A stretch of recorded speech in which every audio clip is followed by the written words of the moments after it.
اللہ ایسی ذات ہے ابراہیم علیہ السلام کو آگ میں 40 دن پالا کھلایا. اللہ ایسی ذات ہے یونس علیہ السلام کو مچھلی کے پیٹ میں 40 دن کھلایا. اللہ ایسی ذات ہے بنی اسرائیل کو 40 سال من و سلوہ آسمان سے کھلایا. اللہ ایسی ذات ہے حضرت مریم کو بغیر موسم کے پھل کھلایا. اللہ ایسی ذات ہے جو ماں کے سینے سے ٹھنڈ میں گرم دودھ نکال دیتا ہے. اللہ ایسی ذات ہے جو گرمی میں ماں کے سینے سے ٹھنڈا دودھ نکال دیتا ہے. اللہ پہ پورا بھروسہ کرو, اللہ رازق ہے اور کوئی رازق نہیں. اور دوسرا حضرت محمد صلی اللہ علیہ وسلم کی پوری زندگی سیکھ لو. آگے مال اتنا ہے کہ ہم سنبھال بھی نہیں سکیں. صحابہ نے اللہ کی ذات پہ ایسا بھروسہ کیا کوئی کر ہی نہیں سکتا. حضرت ابن حذیفہ رضی اللہ عنہ آگ میں ڈالے جا رہے ہیں, تو بادشاہ نے کہا مجھ پہ ایمان لیا, رب چھوڑ دے اور اسلام کو چھوڑ دے. کہا نہیں چھوڑوں گا. بادشاہ نے آرڈر دیا ڈال دو ان کو. جب وہ آگ میں ڈالے جانے لگے تو ذرا سا رونا شروع ہوئے اور ذرا کانپ رہے تھے. تو لوگ سمجھے کہ ابن حذیفہ رضی اللہ عنہ بہت قیمتی آدمی ہے, بادشاہ کو بلایا. ڈر گئے, آ جاؤ دعوت دو ان کو کفر کی. تو آ کے بادشاہ نے کہا کہ ڈر گئے؟ کہا نہیں. کہا کیوں, رو کیوں رہے ہو؟ کہا میں تو اس لیے رو رہا ہوں کہ میری ایک جان ہے, کاش جتنے جسم میں میرے بال ہیں اللہ اتنی جانیں دیتا, وہ ساری اللہ کے لیے قربان کر دیتا. تو بادشاہ نے اس کا کہا میں تجھے چھوڑ دوں گا, تیرے ساتھیوں کو تو میرا ماتھا چوم لے. حضرت ابن حذیفہ نے اپنے ساتھیوں کی جان بچانے کے لیے ماتھا چوما. مسلمان ایسے تھے, اللہ پہ پورا بھروسہ تھا اور حضرت محمد صلی اللہ علیہ وسلم کی زندگی سے محبت تھا. اگر یہ دو چیزیں ہم کر لیں میرے پیار, اپنے آپ کو اللہ کا پابند بنا لیں. اب اچھا اللہ سے تعلق کہاں بنے گا؟ مسجد میں جا کے. مسجد فرشتوں کا گھر ہے. تو میری آپ سب سے گزارش ہے والدین سے کہ 1 گھنٹہ, جیسے جم روزانہ جائیں گے تو مسل بنیں گے, تو جیسے روزانہ جم جاتے ہیں, جیسے روزانہ آفس جاتے ہیں, جیسے بچہ روزانہ گراؤنڈ جاتا ہے, ایسی ہر مسلمان کو روزانہ پابند ہو کے دیکھو. آج صبح جم گیا, کل شام کو جاؤں گا, اس سے مسل خراب ہوں گے, بنیں گے نہیں. آج صبح دوائی کھاؤں, کل اپنی مرضی سے شام کو کھاؤں گا, اس سے علاج نہیں ہوگا. جیسے ڈاکٹر کی پرسکرپشن سے دوائی کھاتے ہیں. ہماری کرکٹ کی پچ ہے نا, اس میں اگر پانی دینے کا ٹائم ذرا سا 19-20 ہو تو پچ برباد ہوتی, صحیح نہیں ہوتی. تو میری آپ سب سے گزارش ہے, ابھی تو آپ کو پتا ہے ہمارے پاس ٹائم ہی نہیں ہے. صبح 8 سے 5 دیتے ہیں دنیا کو, پھر 5 سے 8 بھی بچوں کو. جیسے کھانا لگایا, دسترخوان پہ سب کچھ کھا لیا, اور جو کچرا پڑا تھا وہ بلے کو ڈال دیا. تو 8 سے 5 دنیا کو دیا, 5 سے 8 بھی بچوں کو دیا, اور 8 سے 9 رات کو کچرا اللہ کو ڈال دیا کہ اللہ بس یہی دلیل بچا ہے. فی الحال بچا کچھ وقت اللہ کو دے دیں, لیکن کوشش کریں روزانہ 1 گھنٹہ. کیوں روزانہ مؤذن کہتا حی علی الصلاۃ حی علی الفلاح, نماز کے لیے بھی آؤ اور کامیابی کی مسجد میں بات ہوگی اس کے لیے بھی رکو. اذان صرف نماز کی دعوت نہیں ہے, اذان دعوت تامہ ہے. اللہم رب ہذہ دعوت تامہ. اذان ویسے بھی باہر کے لوگوں کے لیے, اذان مسجد کے اندر کے لوگوں کے لیے نہیں ہے. اذان کا مقصد باہر کی زندگی بند کرانا, لوگوں کو مسجد کی طرف بلانا. تو پہلی چیز, کیونکہ ہم پانی کے ہیں, ہم انسان بننا چاہتے ہیں, اللہ کے بندے بننا چاہتے ہیں, ہمیں مسجد کو, کیوں کہ اللہ کی ذات پہ ایمان کیسے بنے گا؟ مسجد جا کے. کیوں کہ حضرت محمد صلی اللہ علیہ وسلم نے فرمایا جس کو کثرت سے مسجد کا عادی دیکھو اس کی ایمان کی گواہی دینا. آپ یہ نہیں فرمایا جو ہر سال حج کرے اس کی ایمان کی گواہی دینا, کیونکہ ہر سال حج تو مشرکین بھی کرتے تھے. آپ نے یہ نہیں کہا جس کو نماز پڑھتے دیکھو 5 وقت کی, اس کی ایمان کی گواہی دینا. منافقین 5 وقت کی جماعت کی نماز پڑھتے تھے. آپ نے کہا جس کو مسجد کا عادی دیکھو اس کی ایمان کی گواہی دینا. آج مسلمانوں کی مسجد کی عادت نہیں رہی, جلدی سے نماز سر سے اتاری باہر نکلے. مسجد میں دل, مومن کون ہے جس کا دل مسجد میں اٹکے؟ تو پہلی چیز تو میری گزارش ہے آپ والدین سے, بچوں کو بھی عادت ڈالیں, ان کو مسجد سے الفت ہو. جو مسجد جتنی دفعہ جاتا ہے, حدیث میں آتا ہے روزانہ اتنی دفعہ جنت میں اس کا ایک محل بنتا ہے. ایک محل جتنی دفعہ مسجد جاتا ہے. حدیث میں آتا ہے جو مسجد نماز پڑھنے جاتا ہے جہاد فی سبیل اللہ میں داخل ہے. کتنی بڑی عبادت ہے مسجد. جو مسجد آتا ہے وہ اللہ کا مہمان ہے, جو مسجد کا کھوٹا بن جاتا ہے. حدیث میں آتا ہے جو باہر دنیاوی کاموں سے جاتا ہے فرشتے اس کے ساتھ اس کی مدد کرتے ہیں. قرآن میں اللہ نے فرمایا جب مومن مرے گا فرشتے آئیں گے, وہ گھبرائے گا, ڈرے گا. فرشتے کہیں گے ڈرو نہیں, گھبراؤ نہیں, ہم تو تمہارے دنیا میں بھی دوست تھے, نظر نہیں آتے تھے, اب ہمیشہ وہ تمہارے دوست رہیں گے. وہی ایک چیز مسجد سے. دوسری چیز کہ اللہ نے ہمیں پانی سے بنا, مٹی سے بنایا. مٹی کی صفت ہے, مٹی پہ روزانہ محنت کرو خیریں نکالتی ہے. اسی سے زعفران نکلتا ہے, اسی سے گولڈ, اسی سے پلیٹینم, اسی سے ڈائمنڈ, اسی سے گولڈ.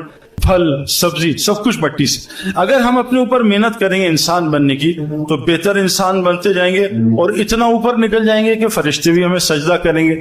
خدا نہ خواستہ ہم نے انسان بننے کی محنت چھوڑی تو انسان اتنا نیچے گرتا ہے. پہلے عام جانور بنتا ہے, بکری بھینس, اپنا کھاؤ بس یار, دوسروں کو بھاڑ میں ڈالو. پھر انسان اور نیچے گرتا ہے. کیسے ہوتا ہے وہ؟ پھر شیر اور چیتا بھیڑیا بن جاتا ہے, دوسروں کو لوٹ کے کھاتا ہے. انسان اور نیچے گر جاتا ہے, وہ کیا بنتا ہے؟ سانپ بچھو بن جاتا ہے, لوگوں کو ڈستا ہے, اپنا کوئی فائدہ نہیں ہوتا. اللہ فرما رہے انسان ان سے اوپر نکل جاتا ہے. کیا فرمایا؟ کل انعام بل ہم اضل, کہ انسان جانور بن جاتا, نہیں اس سے بھی بدتر. تو میرے پیارو, اگر ہم نے اپنے اوپر انسان بننے کی محنت نہ کی تو ہم ایسے جانور بن جائیں گے, اس سے بدترین جانور کوئی نہیں ہوگا. اللہ نے انسان کو ایسے مادے سے بنایا, یا اعلیٰ سے اعلیٰ فرشتوں سے اوپر, یا بدتر سے بدتر بدترین جانور سے بدتر. تو اپنے اوپر انسان بننے کی محنت کرنی ہے. وہ حضرت محمد صلی اللہ علیہ وسلم نے وہ محنت شروع کی. اللہ نے شراب کا حکم 14 سال بعد نازل کیا, اور زنا کا حکم 14 سال بعد حرام ہوا, اور فرض حج جو ہے 22 سال بعد حج فرض ہوا, اور سود 22 سال بعد حرام ہوا. اللہ نے تدریجاً حکم اتارے. آپ نے اپنے نبی سے کہا پہلے ان کو انسان بنائیے. جب تک یہ انسان نہیں بنیں گے 1 لاکھ تقریریں سنتے رہے, جو مرضی کرتے رہے, ان کو کوئی اثر نہیں ہوگا. اس لیے میرے پیارو, انسان بننے کے لیے کیا ضروری ہے؟ مسجد کو وقت دیں. اور حضرت محمد صلی اللہ علیہ وسلم کی جو زندگی سے 4 مسجد کے اعمال ملتے ہیں. ایک عمل کیا ملتا ہے؟ ہر ان کی مسجد میں 24 گھنٹے ایمان کا حلقہ لگتا تھا. دیکھیں آج ہم کیا کرتے ہیں, آپ سچ بتائیں, میں آپ سب سے کوشچن کر رہا ہوں, سچ بتائیں اللہ کو حاضر ناظر جان کے, ہم نے کتنے دن ہو گئے فرشتوں کا تذکرہ کیا؟ سارا دن پولیس فوج پولیس فوج پولیس فوج. میرے پیارو, ایمان تو ہم فرشتوں پہ لائے, باتیں ہم پولیس فوج کی کرتے ہیں. ہم اللہ پہ ایمان لائے, سارا دن مخلوق کی باتیں. ہم رسولوں پہ ایمان لائے, سارے دن شخصیتوں کی باتیں. ہم فرشتوں پہ ایمان لائے, سارا دن پولیس فوج کی باتیں. ہم آخرت کے دن 50,000 سال کا ایک دن اس پہ ایمان لائے, سارا دن کل پرسوں اگلے سال 10 سال کی باتیں. ہم قبر کی زندگی پہ قبرستان پہ ایمان لائے, سارا دن پاکستان ہندوستان میں لگے ہوئے. تو ہمارا ایمان کیسے بنے گا؟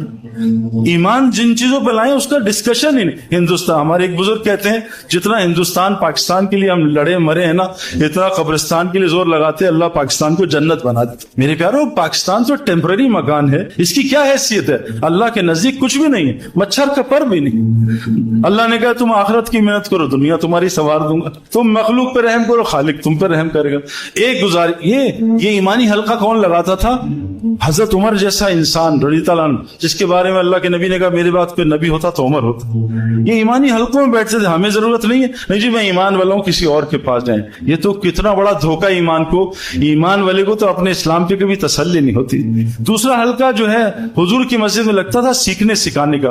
دین کیوں سیکھیں میرے پیارو؟ اتنی خوبصورت زندگی ہے, اتنی آسان زندگی ہے. جیسے ہم سب چیزیں سیکھتے ہیں, دین بھی سیکھیں. ہمارے لاہور میں ایک دوست ہیں, وہ 777 اڑاتے ہیں, سائیکل چلانی نہیں آتی کیونکہ انہوں نے سیکھی نہیں. پیڈل مارتے گر جاتے ہیں, 777 اڑاتے ہیں.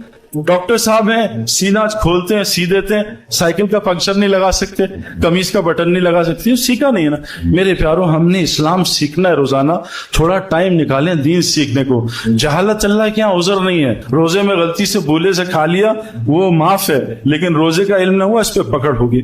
تو میرے پیاروں, ہم روزانہ تھوڑا دین سیکھیں سکھائیں. حضور صلی اللہ علیہ وسلم کی حدیث ہے, جو مسجد میں دین سیکھنے یا سکھانے جاتا ہے اس کو وہی ثواب ملتا ہے جو حاجی کو قبول حج کا ثواب ملتا ہے. تیسری آخری چیز کہ حضور صلی اللہ علیہ وسلم کی مسجد میں ایک حلقہ لگتا تھا جس میں عبادت ٹھیک ہوتی تھی اور اپنی ذکر اذکار ٹھیک ہوتے تھے. ایک آخری بات میں آپ کو کہہ رہا ہوں, میں اپنی نماز میری بہت خراب ہے, اس پہ محنت کر رہا ہوں.